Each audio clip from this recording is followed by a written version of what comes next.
Today I'm doing an experiment called walking colors, and you can do it with me as well. What you need is 7 mason jars and line them up in a straight line, and every other glass is filled with about halfway filled with water.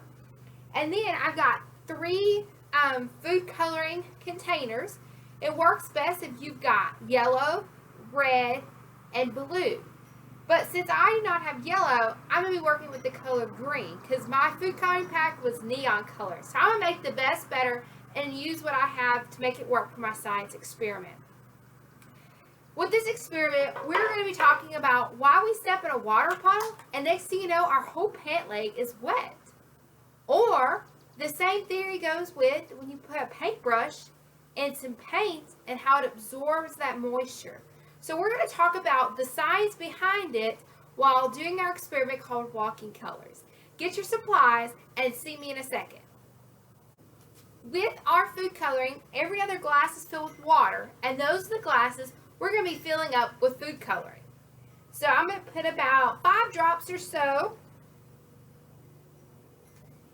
in my every other jar.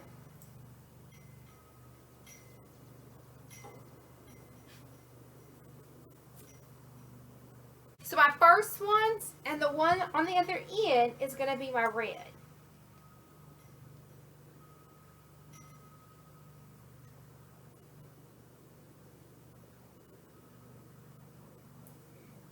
And like I said, I do not have the color yellow, so I'm going to make the best work with the color neon green that I've got. And we'll see what color combination it works out. So we're going to give it a second for the water to mix in completely within our mason jars. While it does that, this is a great opportunity to get your paper towels ready. And what I'm going to be doing is taking a paper towel and folding them longwise, which your teacher would probably say make it a hot dog. So we're going to be folding it and trying to make a hot dog so it's nice and long. Alright? So now that we have our paper towels folded, we're ready to begin our experiment and figure out why when we step in a puddle, our whole pant leg seems to get wet in an instant, or when we put our paintbrush in some paint, it absorbs it so quickly. So we're using red, yellow, and blue because they're our primary colors. And when they start mixing together, that's how we get our other colors of the rainbow. And that's why when you change the ink in your printer, it knows what it's doing when it mixes these colors to print all those colors off on your school projects. So let's see how this experiment works. We're going to talk like a scientist and we're going to observe like a scientist. So when we're observing like a scientist, we're going to watch very carefully and keep our eye on everything that's happening. From the moment we put in our paper towel to the moment it starts absorbing and moving to our other jars, aka the science name of this experiment of walking colors. So let's see what happens.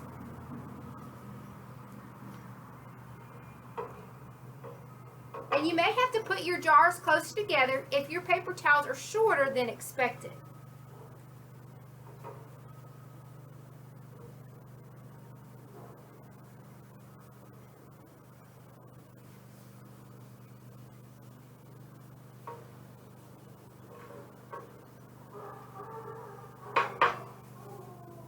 I'm starting to see some of my paper towels absorb the color. It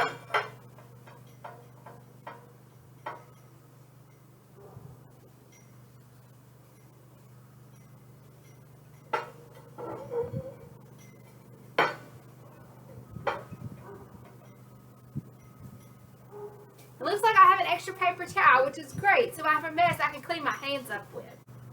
So I know all of you are smart, and you're probably wondering, how is the water flowing uphill, and then how does gravity come into play?